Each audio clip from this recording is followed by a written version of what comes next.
ফ্রান্সের ইবুলিন্সে লা ভেরিয়ের পৌর পুলিশ বাহিনীর প্রধান ক্রিস্টেল কস্ট 17 জুলাই এক বিচলিত মহিলাকে নিরস্ত্র করে যিনি তাকে ছুরিকাঘাত করার চেষ্টা করছিলেন। 3 সন্তানের মা যিনি অসাধারণ ধৈর্য প্রদর্শন করছিলেন এবং ওই মহিলাকে নিরস্ত্র করতে সক্ষম হয়েছেন। লো প্যারিজেনের প্রকাশিত এক প্রতিবেদনে বলা হয়েছে, এটি এমন এক ট্র্যাজেডি যা এড়ানো সম্ভব হয়েছিল।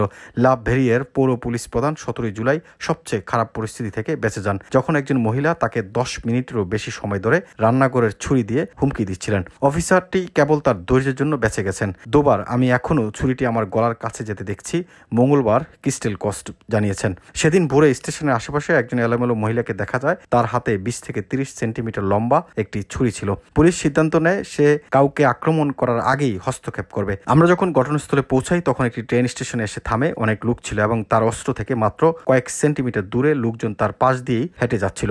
অফিসাররা তাকে জোর করে পিছু হটানোর জন্য এবং কেদানের গ্যাস ব্যবহার করে তাকে গ্রেপ্তার করে। পরে তাকে হেফাজতে নেওয়া হয় এবং মানসিক স্বাস্থ্য পরীক্ষার জন্য নেওয়া হয়।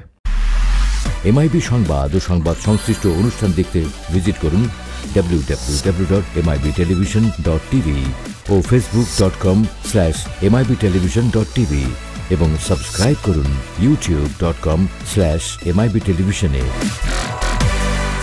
এমআইবি টেলিভিশন, সত্য খবর, সঠিক খবর।